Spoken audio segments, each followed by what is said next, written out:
বৃন্দ, মুহররম মাস ইতিমধ্যেই শুরু হয়েছে। মুহররম মাসের মাধ্যমে হিজরি বর্ষ পঞ্জিকার বা ইসলামী পঞ্জিকার 1447 হিজরির সূচনা হয়েছে। মূলত মুহররম মাস আরবি বর্ষ পঞ্জিকার প্রথম মাস। এর মাধ্যমেই হিজরি বর্ষ পঞ্জিকার গণনা শুরু হয়।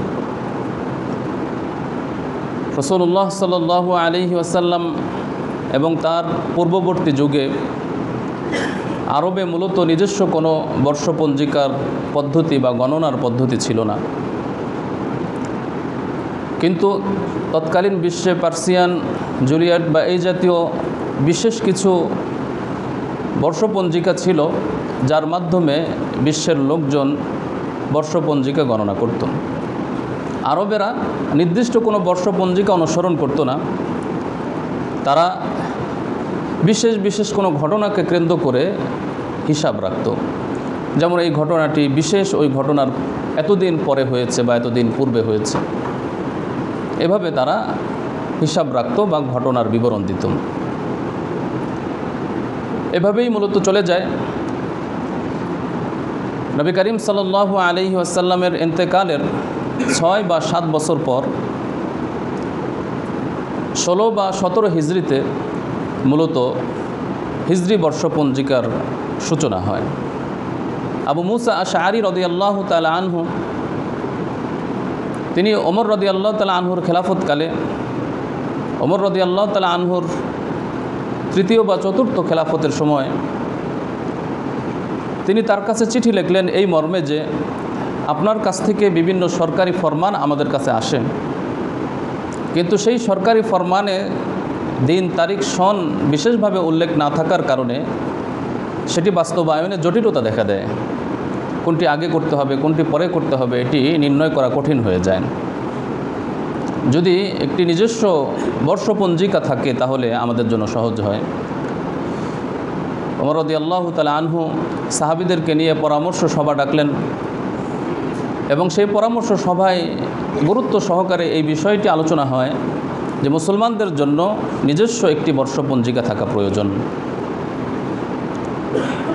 যেহেতু নিজস্ব একটি বর্ষপঞ্জিকা থাকা প্রয়োজন, সেহেতু সেই বর্ষপঞ্জিকাটি আমরা কখন থেকে গণনা শুরু করব, এই ব্যাপারে সিদ্ধান্ত হয় হিজরত থেকে এই বর্ষপঞ্জিকার গণনা শুরু হবে। কারণ হিজরত এটি ইসলাম এবং মুসলমানদের বিজয়ের টার্নিং পয়েন্ট বা সূচনার পথ বলা যায়। এই কারণে হিজরতের ঘটনা থেকেই হিজরি শান অথবা ইসলামী বর্ষপঞ্জিকার গণনার সূচনা হয়। প্রশ্ন আসে যে এই বছরের বা হিজরি সনের কোন মাস থেকে বছরের সূচনা বা শুরু ধরা হবে।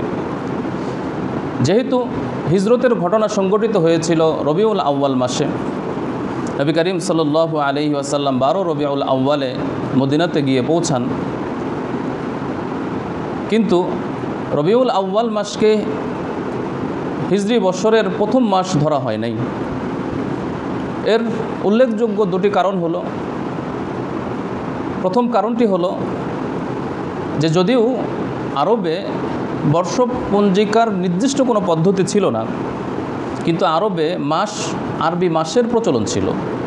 যেমন নবী করিম সাল্লাল্লাহু আলাইহি ওয়াসাল্লামের সময় মুহররম মাসের কথা এসেছে, রমজান মাসের কথা এসেছে, শাওয়াল মাস, বিভিন্ন মাসের আলোচনা নবী করিম সাল্লাল্লাহু আলাইহি ওয়াসাল্লামের হাদিস থেকে আমরা জানতে পারি। তাহলে বোঝা গেল যে নির্দিষ্ট পদ্ধতিতে বর্ষপঞ্জিকার গণনা ছিল না, কিন্তু মাসগুলোর প্রচলন ছিল। আর ইসলাম এবং প্রাক ইসলাম বা ইসলাম পূর্ববর্তী সময়ে এই মাসগুলোর মধ্যে মুহররম মাসকেই প্রথম মাস হিসাবে ধরা হতো, যার কারণে সাহাবীরাও এই মাসকে প্রথম মাস হিসাবেই ধরলেন। কারণ প্রচলনের একটা গুরুত্ব আছে, হঠাৎ করে নতুন কিছু প্রচলন করা যায় না। যার কারণে সাহাবায়ে কেরাম এই কথার মত দিলেন যে মুহররম মাস থেকেই বছরের সূচনা মাস ধরা হবে। আর দ্বিতীয়ত উল্লেখযোগ্য একটি কারণ হলো, যদিও নবী করিম সাল্লাল্লাহু আলাইহি ওয়াসাল্লামের হিজরতের সূচনা হয়েছিল রবিউল আউয়াল মাসে বা সফর মাসের শেষের দিকে, এবং হিজরত সমাপ্ত হয়েছিল রবিউল আউয়াল মাসের 12 তারিখে।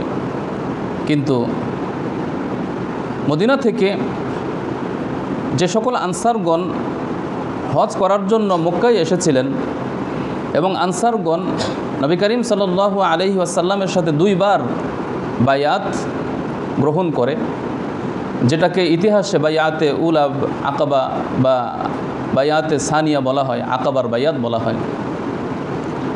এই 2 ঘটনাই সংঘটিত হয়েছিল হজের মৌসুমে জিলহজ মাসের শেষের দিকে। এবং সর্বশেষ দ্বিতীয় বায়াতে আকাবা, এই বায়াতের সময় আনসার ব্যক্তিরা এসে নবী করিম সাল্লাল্লাহু আলাইহি ওয়াসাল্লামের কাছে আবেদন করেন যে মক্কাতে যদি ইসলাম প্রচার প্রসারে আপনার ব্যাঘাত ঘটে তাহলে আপনি মদিনাতে আসতে পারেন। সাহাবিরা অর্থাৎ ওই সকল আনসারি সাহাবি যারা মদিনা থেকে হজ করার জন্য মক্কায় এসেছিলেন, তারা নবী করিম সাল্লাল্লাহু আলাইহি ওয়াসাল্লামকে মদিনাতে যাওয়ার জন্য পরামর্শ দেন জিলহজ মাসের শেষের দিকে। এই প্রস্তাব পাওয়ার পর রাসূলুল্লাহ সাল্লাল্লাহু আলাইহি ওয়াসাল্লাম নিজে এবং সাহাবিদেরকে হিজরত করার প্রস্তুতি এর নির্দেশনা দেন এবং এই প্রস্তুতি শুরু হয় মূলত জিলহজ মাসের পরে মুহররম মাস থেকে। তো যদিও জিলহজ মাসের পর মুহররম মাস এবং এই মুহররম মাস ছিল রাসূলুল্লাহ সাল্লাল্লাহু আলাইহি ওয়াসাল্লাম এবং সাহাবীদের হিজরতের প্রস্তুতির মাস, যদিও হিজরত সংগঠিত হয়েছিল সফর মাসের শেষে এবং রবিউল আউয়াল মাসের শুরুতে বা 12 তারিখে, কিন্তু যেহেতু প্রস্তুতি সূচনা হয়েছিল মুহররম মাস থেকে, এজন্য মুহররম মাসকেই হিজরি বর্ষপঞ্জিকার প্রথম মাস ধরা হয়। এভাবে নবী করিম সাল্লাল্লাহু আলাইহি ওয়াসাল্লামের ইন্তেকালের 6 বা 7 বছর পর 16 বা 17 হিজরি থেকে সমস্ত সাহাবীদের ঐক্যমত্যের ভিত্তিতে হিজরি বর্ষপঞ্জিকা বা ইসলামী বর্ষপঞ্জিকার সূচনা হয়। তো সুতরাং এই বর্ষপঞ্জিকা শুধুমাত্র আরবি বর্ষপঞ্জিকা নয়, এটি মুসলমানদের বর্ষপঞ্জিকা, এটি ইসলামী বর্ষপঞ্জিকা। সুতরাং সেই দৃষ্টিকোণ থেকে আমাদের দেখতে হবে, ইসলামের একটি অংশ মনে করতে হবে। ইসলামের যাবতীয় বিধান যেভাবে আমরা পছন্দ করি, ভালোবাসি, হিজরি বর্ষপঞ্জিকাকেও আমরা সেরকম ভালোবাসবো, কারণ এটি মুসলমানদের বর্ষপঞ্জিকা। এর গণনা করা, এর তারিখ হিসাব রাখা, মাসগুলি সম্পর্কে ধারণা রাখা, বর্ষপঞ্জিকার এই আরবি 12টি মাস মনে রাখা, মুখস্থ রাখা, এটি একটি নেক আমল, সওয়াবের মাধ্যম। এজন্য আমরা সকলেই আরবি বর্ষপঞ্জিকা সম্পর্কে ধারণা রাখবো ইনশাআল্লাহ। আল্লাহ তাআলা আমাদের সকলকে তৌফিক দান করুন, আমিন। সম্মানিত মুসলিমবৃন্দ, একটি বছরের শেষ আরেকটি বছরের সূচনা সাধারণত মানুষের অন্তরে পুরাতনকে ফেলে নতুনত্বকে বরণ করে নেওয়ার মধ্যে আনন্দ থাকে। পুরাতন কাপড় ত্যাগ করে যখন নতুন কাপড় পরি, অন্তরের মধ্যে আনন্দ থাকে। ঠিক তেমনিভাবে মানুষ যখন নতুন বছরে পদার্পণ করে তখন তাদের অন্তরে আনন্দ থাকে যে নতুন বছর। রাত অতিক্রম করে যখন সকালে ভোরে সূর্য উদিত হয় তখন অন্তরে আনন্দ ভাব সৃষ্টি হয় যে নতুন দিনের সূচনা দেখতে পেলাম।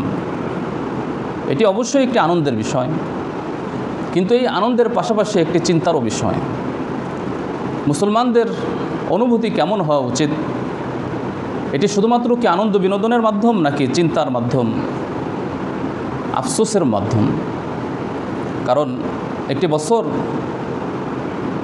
একটি মাস, একটি সপ্তাহ, একটি দিন অতিক্রম করার অর্থ হলো আমার আপনার জীবন থেকে একটি সময় অতিবাহিত হয়ে যাওয়া। একটি বছর অতিক্রম করার অর্থ হলো জীবন বাজেট থেকে একটি বছর শেষ হয়ে যাওয়া, যা আর কখনোই ফিরে আসবে না। প্রতিটি মুহূর্ত অতিক্রম করার অর্থ হলো এটি আপনার আমার জীবন থেকে হাতছাড়া হয়ে যাচ্ছে। এই সময়, এই মুহূর্ত আর কখনোই আমরা লাভ করতে পারবো না। অতএব এটি একটি চিন্তার বিষয়। সুতরাং মুসলমানদের অনুভূতি হওয়া উচিত যে আমার জীবন বাজেট থেকে, আমার জীবন বাগান থেকে এক একটি সময়, এক একটি বাগানের ফল বা ফুল যেন আমার জীবন থেকে হারিয়ে যাচ্ছে। সুতরাং যা হবার হয়েছে, এখন আমার সামনের জীবন যেন সুন্দর হয়, আমার সামনের জীবনের প্রতিটি মুহূর্ত যেন আমি মূল্যায়ন করতে পারি, সেই অনুভূতি লালন করতে হবে। এই নতুনত্ব হবে মুমিনের নতুন জীবন গঠনের প্রেরণা। একটি নতুন বছরের সূচনার অর্থ হবে যে আমার জীবনের নতুন বছরের সূচনা হবে ইসলামের আলোকে, ঈমানের আলোকে। অতীত জীবনে যা হবার হয়েছে, যা গুনাহ হবার হয়েছে, যা অক্ষমতা, দুর্বলতা, অলসতা যা হবার হয়েছে, এখন আমার জীবন আর এমনটি হবে না। আমার জীবন হবে কোরআন এবং হাদিসের আলোকে, আমার জীবন হবে আল্লাহর সন্তুষ্টির আলোকে, আমার পুরা জীবন হবে হালাল এর মাধ্যমে, হালালের উপর হারাম পরিহার করে। এই মানসিকতা আমাদের অন্তরে রাখতে হবে। সুতরাং এই আত্মচিন্তা, আত্মপর্যালোচনা, আত্মসমালোচনা প্রত্যেকটি মুমিনের করণীয়, এটি কর্তব্য। যতক্ষণ পর্যন্ত মানুষ আত্মসমালোচনা করতে থাকবে ততক্ষণ পর্যন্ত সে নিজের জীবনকে পরিবর্তন করতে পারবে। আর যখন আত্মপর্যালোচনা, আত্মসমালোচনা ত্যাগ করবে তখন মানুষ আরও বিপদগামী হতে থাকবে। নিজের ভুল নিজে ধরতে পারবে না, অন্য কেউ ধরলেও সে বিরক্ত হবে। প্রকান্তরে নিজের ভুল আমি নিজে যদি ধরি তাহলে আমি নিজেকে যেভাবে সংশোধন করতে পারবো, অন্য কেউ ধরলেও আমি এটি ভালো মনে করব, পজিটিভ হিসাবে গ্রহণ করে নিজেকে পরিবর্তন করার সুযোগ পাব। অন্যথায় নিজের জীবন এভাবেই চলতে থাকবে, দেখতে দেখতে মৃত্যু এসে যাবে। আল্লাহর সামনে যখন উপস্থিত হব তখন আর জবাবদেহি করার সুযোগ থাকবে না। এজন্য আল্লাহ সুবহানাহু ওয়া তাআলা আত্মপর্যালোচনা, আত্মসমালোচনা বা আত্মসমীক্ষার গুরুত্ব আরোপ করে কোরআনুল কারীমে সূরাতুল হাশরের 18 নম্বর আয়াত আল্লাহ তাআলা ইরশাদ করেন, ইয়া আইয়ুহাল্লাযীনা আমানুত্তাকুল্লাহ, হে ঈমানদারগণ আল্লাহকে ভয় করো। ওয়াল তানজুর নাফসুম মা কদ্দামাত লিগাদ, এবং প্রত্যেক অন্তর যেন চিন্তা করে সে আগামীকালের জন্য কি প্রেরণ করেছে।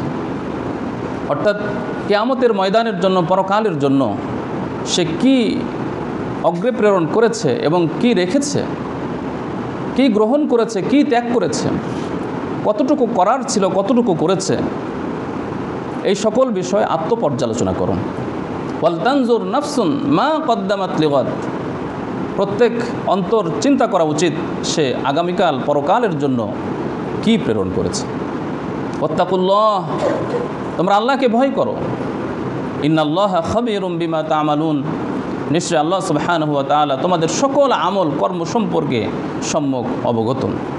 তোমরা কি করছো, কি করছো না, প্রত্যেকে নিজ নিজ দায়িত্ব পালন করছে কিনা, ঈমান এবং আমলে সে কতটুকু অগ্রসর, ঈমান ও আকীদায় কতটুকু অগ্রসর, ঠিক তেমনিভাবে সালাত, সিয়াম, কিয়াম, কোরআনের ব্যাপারে সে কতটুকু অগ্রসর এবং কতটুকু পিছিয়ে রয়েছেন, সব কিছু সম্পর্কে আল্লাহ সুবহানাহু ওয়া তাআলা সম্যক অবগত।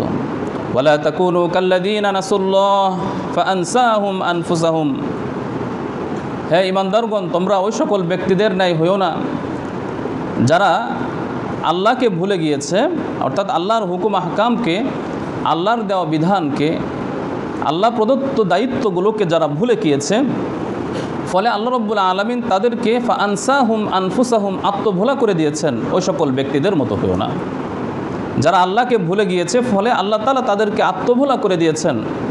দায়িত্ব সচেতনতা থেকে তাদেরকে বঞ্চিত রেখে, উদাসীন করে রেখে দিয়েছেন। ওই সকল ব্যক্তিদের ন্যায় তোমরা হইও না। উলাইকা হুমুল ফাসিকুন, যারা এমনটি হবে তারা হবে ফাসিক, তারা হবে পাপাচার। আল্লামা ইবনুল কাইয়িম রাহিমাহুল্লাহ এই আয়াতের আলোকে বলেন যে প্রত্যেক মুমিন মুসলমানের জন্য আবশ্যক, অপরিহার্য, ওয়াজিব হলো প্রত্যেকেই আত্মসমালোচনা করতে হবে। এটি প্রত্যেকের জন্য আবশ্যক, আত্মপর্যালোচনা করতে হবে। আল্লাহ সুবহানাহু ওয়া তাআলা ওই সকল ব্যক্তিদের প্রশংসা করে বলেন, ইন্নাল্লাযীনা আত্তাকাউ ইযা মাসসাহুম তাইফুম মিনাশ শাইতান, যারা মুত্তাকি, মুমিন, মুসলিম, শয়তান যখন তাদেরকে কোনো বিষয় স্পর্শ করে, ধোঁকা দেয়, প্ররোচনা করে, অথবা তাদের দায়িত্ব থেকে দূরে সরিয়ে দেয়, তখন তারা এই অবস্থায় থাকে না। মুমিন মুত্তাকিদের বৈশিষ্ট্য হলো যখন শয়তান তাদেরকে যখন কোনো প্ররোচনা দেয়, তাজাক্কারু, তখন তারা সচেতন হয়ে যায়। ফাইদা হুম মুবসিরুন, এবং তারা সজাগ হয়ে যায়। অর্থাৎ মুমিনের বৈশিষ্ট্য হলো এই, শয়তানের প্ররোচনায় পড়ে সে সেভাবেই থাকবে না, উদাসীনতায় সে লিপ্ত থাকবে না, বরং সে আত্মসচেতন হবে এবং এই ব্যাপারে সজাগ দৃষ্টি রেখে সে নিজেকে সংশোধন করে নেবে। যারা এমন আত্মপর্যালোচনার ব্যাপারে সজাগ থাকে, এই আয়াতে আল্লাহ সুবহানাহু ওয়া তাআলা তাদেরকে প্রশংসা করেছেন। সূরাতুল আরাফ 201 নম্বর আয়াত। সম্মানিত মুসল্লিবৃন্দ, অতএব কোরআন এর আলোকে আমরা বুঝতে পারলাম যে প্রতিটি মুহূর্তে, প্রতিটি সময়, প্রত্যেকটি দিন, প্রত্যেকটি সপ্তাহে, এমনকি প্রত্যেকটি বছর অতিক্রম যখন হয়ে যাবে তখন বিশেষভাবে মুমিনগণ আত্মপর্যালোচনা করবে, আত্মসমালোচনা করবে, আমার কি দায়িত্ব ছিল, সেই দায়িত্ব পালন করছি কিনা। মুসলমান হিসাবে আমার কতটুকু দায়িত্ব, সেই দায়িত্ব আমি কতটুকু পালন করেছি। 5 ওয়াক্ত নামাজের ব্যাপারে আমি কতটুকু দায়িত্বশীল, জামাতের সাথে নামাজ আদায় করার ব্যাপারে আমি কতটুকু দায়িত্বশীল, আল্লাহর হক আদায় করার ব্যাপারে, বান্দার হক আদায় করার ব্যাপারে, অর্থনৈতিক হক আদায় করার ব্যাপারে, পরিবার, সন্তান, সন্ততি, নিজের অধীনস্থ ব্যক্তিদের ব্যাপারে, বান্দার হকের ব্যাপারে আমি কতটুকু দায়িত্বশীল আর আমি কতটুকু দায়িত্ব পালন করছি, এই আত্মপর্যালোচনা, আত্মসমালোচনা সদা সর্বদাই করতে হবে। যদি আমরা এটি করতে পারি তখনই আমরা সফলকাম হব। অন্যথায় উদাসীনতার অতল গহ্বরে থাকতে থাকতে আমাদের জীবন শেষ হয়ে যাবে, কিন্তু নিজেদেরকে সংশোধন করার আর সুযোগ পাব না। এজন্যই নবী করিম সাল্লাল্লাহু আলাইহি ওয়াসাল্লাম তিরমিজির 2459 নম্বর বর্ণনায় ইরশাদ করেন, আল কাইয়িসু মান দানা নাফসাহ, বুদ্ধিমান হলো ওই ব্যক্তি যে নিজের হিসাব নিজে গ্রহণ করে, ওয়া আমিলা লিমা বা'দাল মাউত, এবং মৃত্যু পরবর্তী পরকালীন জীবনের জন্য আমল করতে থাকে। নিজের হিসাব নিজে নেয় এবং মৃত্যু পরবর্তী পরকালীন জীবনের জন্য সে আমল করতে থাকে, সেই হলো বুদ্ধিমান। ওয়াল আজিজু মান আতবা'a নাফসাহু হাওয়াহা, আর দুর্বল অথবা নির্বোধ ওই ব্যক্তি যে নিজের প্রবৃত্তির অনুসরণ করতে থাকে, নিজের প্রবৃত্তিকে ইসলামের চাহিদার সাথে একীভূত করে মিলিয়ে সেটিকে পরকালকে প্রাধান্য না দিয়ে যারা শুধুমাত্র কুপ্রবৃত্তির অনুসরণ করতে থাকে, নিজের প্রবৃত্তিকে ইসলামের প্রবৃত্তির সাথে যারা মিলায় না, বরং ইসলামকে বাদ দিয়ে, পরকালকে বাদ দিয়ে, আল্লাহর বিধান, রসুলের সুন্নাহকে বাদ দিয়ে যারা নিজের খাহেসাত অনুপাতে চলে, ওয়াতামান্না আলাল্লাহ, এবং সে এভাবেই চলতে থাকে এবং সে আল্লাহর ব্যাপারে আশা করে যে আল্লাহ তাকে মাফ করে দিবে। আল্লাহ রাব্বুল আলামিনের এই আশা করা ভালো, কিন্তু নিজেকে সংশোধন না করে এই আশা করা, গুনাহে লিপ্ত থেকে এই আশা করা, নিজের কুপ্রবৃত্তির তাড়নায় চলতে থাকা, নিজের ইচ্ছামতো জীবনযাপন করতে থাকা, গুনাহের মধ্যে লিপ্ত থাকা, হারাম কাজে লিপ্ত থেকে আল্লাহর ক্ষমার আশা করতে থাকা, এটা বোকামি। এজন্য রাসূলুল্লাহ সাল্লাল্লাহু আলাইহি ওয়াসাল্লাম ইরশাদ করলেন যে ওই ব্যক্তি বোকা, ওই ব্যক্তি নির্বোধ যে নিজের প্রবৃত্তির অনুসরণ করে জীবন যাপন করে আর আল্লাহর ব্যাপারে আশা রাখে আল্লাহ মাফ করে দিবে। তাই জন্য আল্লাহ সুবহানাহু ওয়া তাআলার মাগফিরাত, রহমত, দয়া কখন পাওয়া যাবে? যখন একজন ব্যক্তি অনুতপ্ত হবে, নিজেকে সংশোধন করবে, গুনাহ করলে সে গুনাহ থেকে বেঁচে সে নিজেকে সংশোধন করে যখন সঠিক পথে চলতে থাকবে, তখনই না আল্লাহর ক্ষমা পাওয়া যাবে, রহমত পাওয়া যাবে। আল্লাহ সুবহানাহু ওয়া তাআলা সূরাতুল হিজরে ইরশাদ করেন, নাব্বি ইবাদি আন্নী আনাল গফুরুর রহিম, হে নবী আপনি বলে দিন যে আমি গফুরুর রহিম, আমি ক্ষমাশীল, আমি দয়াশীল। পাশাপাশি আপনি এটিও বলে দিন, ওয়া আন্না আযাবি হুয়াল আযাবুল আলিম, আমার আযাব অত্যন্ত কঠিন, আমার শাস্তি অত্যন্ত ভয়াবহ। আমি যেমন গফুর, আমি যেমন রহিম, আমি ঠিক তেমনিভাবে শাদীদুল ইকাব, আমার আযাবে আলিম। সুতরাং এই দুটি, অর্থাৎ রহমত কখন পাওয়া যাবে আর আল্লাহর আযাব থেকে কখন বাঁচা যাবে, সেটি তখনই যখন আমরা নিজেদেরকে সংশোধন করে আখিরাতমুখী হতে থাকব। আল্লাহ রাব্বুল আলামিন যখন দেখবেন যে আমার বান্দা চেষ্টা করেছে, সে অলসতায়, গাফলতে, উদাসীনতায়, খাহেসাতে, শয়তানের প্ররোচনায় সে জীবনযাপন এর মধ্যে অটল থাকে নাই, বরং সে নিজেকে সংশোধন করার জন্য চেষ্টা করেছেন, তখনই পরকালে আল্লাহর মাগফিরাত এবং রহমত পাওয়া যাবে। আর যখন আমার পক্ষ থেকে কোনো চেষ্টা থাকবে না, আমি গুনাহ থেকে বাঁচার জন্য কোনো চেষ্টা করব না, হারাম ত্যাগ করে হালাল পথে আসার চেষ্টা করব না, তখন কিন্তু আল্লাহর রহমত আমরা পাবো না। তখন আল্লাহ ইনসাফগার হিসাবে আমাদের উপর অবশ্যই শাস্তি দিবেন। এই শাস্তির মুখোমুখি আমরা তখন হয়ে যাব। ওমর রাদিয়াল্লাহু তাআলা আনহু তিনি একটি সুন্দর উক্তি দিয়েছেন, যেটি ইমাম তিরমিজি রহমতুল্লাহ আলাই এই হাদিসের, অর্থাৎ 2459 নম্বর হাদিসের অধীনে উল্লেখ করেছেন।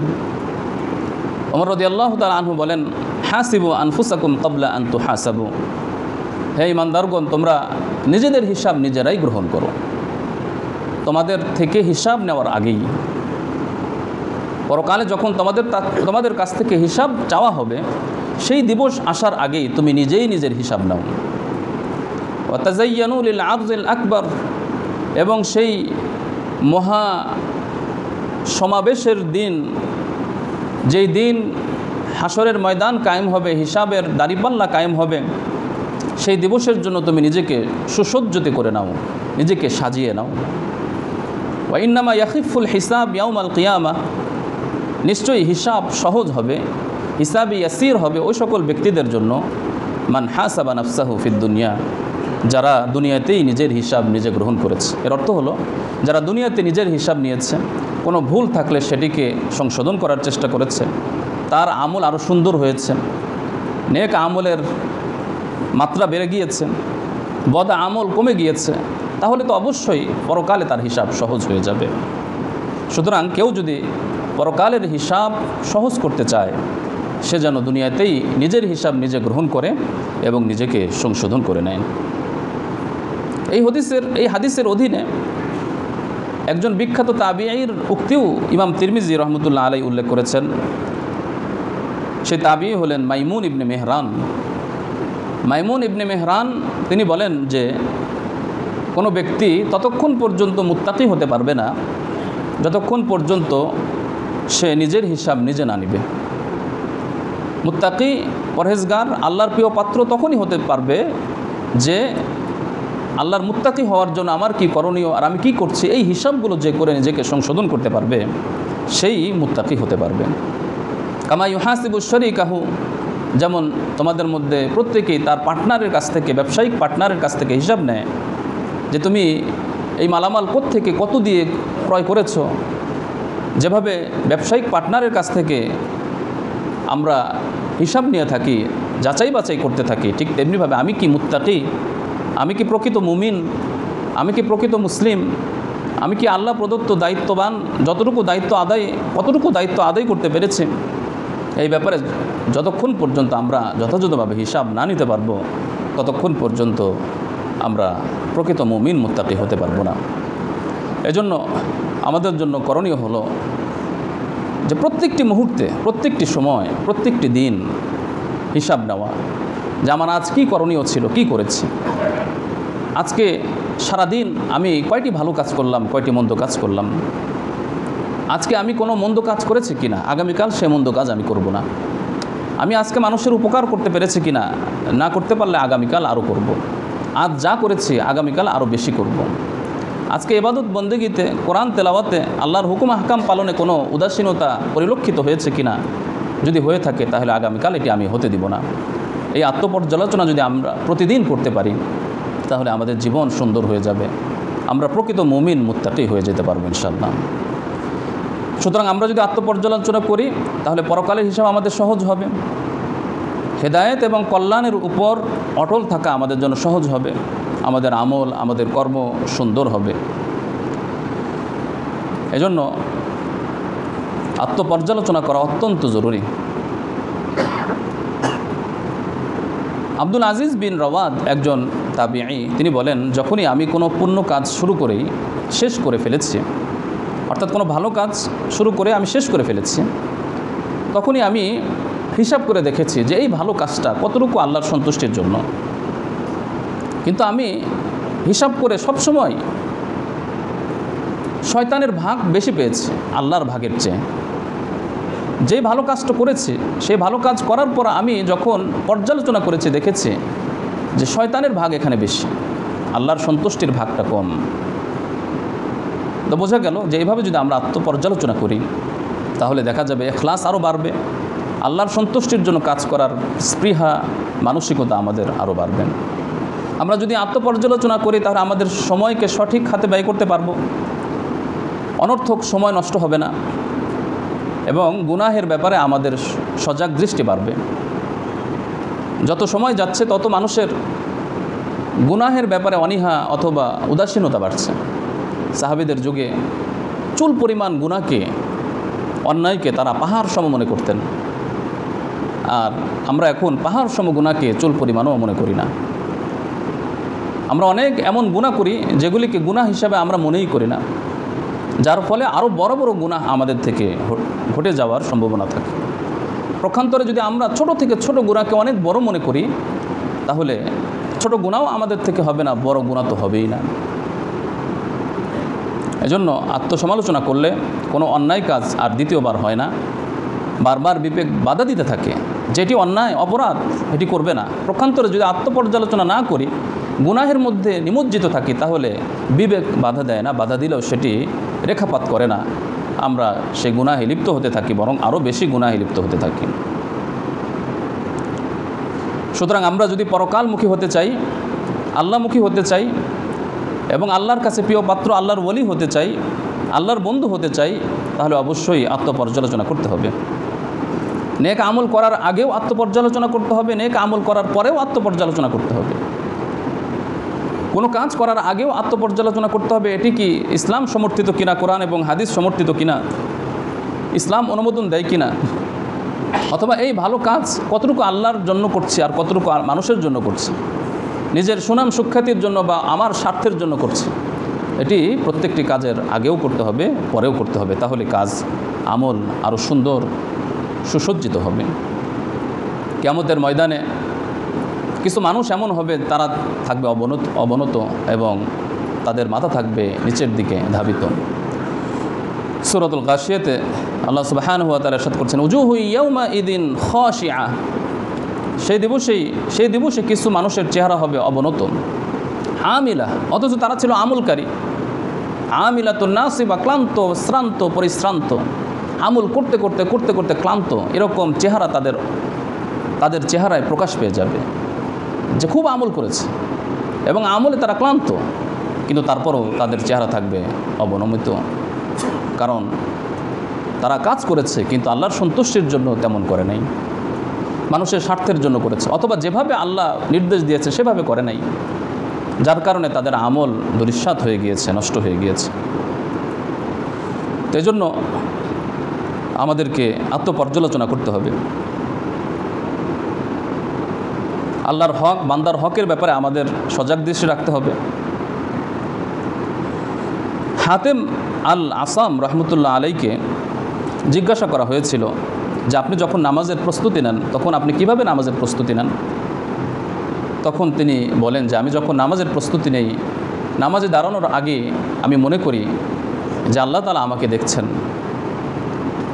আমি আল্লাহকে যেন দেখছি, আমার সামনে যেন কাবা, আমার ডানে বামে যেন জান্নাত জাহান্নাম, এরকম মন মানসিকতা রেখে আমি নামাজে দাঁড়াই এবং আমি মনে করি যে এটি আমার জীবনের শেষ নামাজ, দ্বিতীয়বার আমি আর নামাজ পড়তে পারবো না। এরকম আগ্রহ, উদ্দীপনা, খুজু এবং আল্লাহ ভীতি নিয়ে আমি নামাজে দাঁড়াই। এজন্য এরকম মানসিকতা তৈরি করতে হবে। প্রত্যেকটা ভালো কাজের আগে নিয়তকে পরিশুদ্ধ করতে হবে। কোনো অন্যায় হয়ে গেলে আল্লাহর কাছ থেকে ক্ষমা চেয়ে নিজেদেরকে সংশোধন করে নিতে হবে। এভাবে যদি আমরা করি তাহলে অবশ্যই আমরা সফলকাম হব। ওমর রাদিয়াল্লাহু তাআলা আনহুর ব্যাপারে এসেছে হিলিয়াতুল আউলিয়া 1 নম্বর খণ্ডের 50 নম্বর পৃষ্ঠায়। ওমর রাদিয়াল্লাহু তাআলা আনহুর একবার আসরের নামাজ জামাতের সাথে ছুটে যায়। এজন্য তিনি নিজেকে শাস্তি দেওয়ার জন্য, তার একটি মূল্যবান সম্পত্তি ছিল, জমি ছিল, সেই জমি তৎকালীন মূল্য ছিল 2 লক্ষ দিরহাম। তিনি নিজেকে শাস্তি দেওয়ার জন্য সেই জমিনকে তিনি দান করে দেন এবং নিজেকে এই বলে ধমকি দেন যে আর সামনে যদি এরকম কোনো ঘটনা ঘটে, আমার থেকে জামাত মিস হয়ে যায়, তাহলে আমি এরকম করতেই থাকব। এভাবে তারা কোনো অন্যায় হয়ে গেলে বা কোনো ইবাদতে গাফলতি হয়ে গেলে নিজেকে শাস্তি দিতেন, অর্থনৈতিকভাবে শাস্তি দিতেন। তার থেকে আরেকটি বর্ণনা আছে যে তিনি সারা রাত ইবাদতে নিমগ্ন থাকতেন। কোনো এক নামাজ যদি তার ছুটে যেত, শাস্তির স্বরূপ তিনি ওই রাত সারা রাত ইবাদত বন্দেগী করে কাটিয়ে দিতেন এবং বলতেন এটাই তোমার শাস্তি। এভাবে আমাদের পূর্বসূরিগণ নিজেদেরকে সংশোধন করার জন্য কত চেষ্টা করেছেন। সুতরাং আমরা চেষ্টা করব, আত্মপর্যালোচনা করব ইমান এবং ইয়াকিনের ব্যাপারে, সালাতের ব্যাপারে, নামাজ ঠিকমতো পড়ছি কিনা, সঠিকভাবে যথাযথভাবে ইখলাসের সাথে, রুজি এবং উপার্জনের ব্যাপারে হালালভাবে উপার্জন করছি কিনা, হারাম পরিহার করছি কিনা, বান্দার হক, মানুষের হক আদায় করছি কিনা, কোরআনের হক আদায় করছি কিনা, কোরআন শিখেছি কিনা, কোরআন শিখে থাকলে তা তেলাওয়াত এবং কোরআন অনুধাবন করে তা আমল করা, এই ব্যাপারে আমরা কতটুকু যত্নশীল এই ব্যাপারে পর্যালোচনা করতে হবে। পরিবার অধীনস্থ ব্যক্তিদের ব্যাপারে আত্মপর্যালোচনা করতে হবে, সময়ের ব্যাপারে, নিজের জীবনের ব্যাপারে, যে আমি সময়কে যথাযথভাবে কাজে লাগাচ্ছি কিনা। কোনো গুনাহ হয়ে গেলে সেটি অনুতপ্ত হয়ে তওবা করার বিষয়ে আত্মপর্যালোচনা করতে হবে। এভাবে আমরা যদি নিজেদের আত্মপর্যালোচনা করি তাহলে আমাদের জীবন সুন্দর হবে, পরকালে আমরা আল্লাহর সন্তুষ্টি অর্জন করতে পারবো। এই দুনিয়াও এবং এই সমাজও সুন্দর এবং সুশীল সমাজ এবং সুশীল রাষ্ট্র গঠিত হবে। আল্লাহ তাআলা আমাদের সকলকে আমল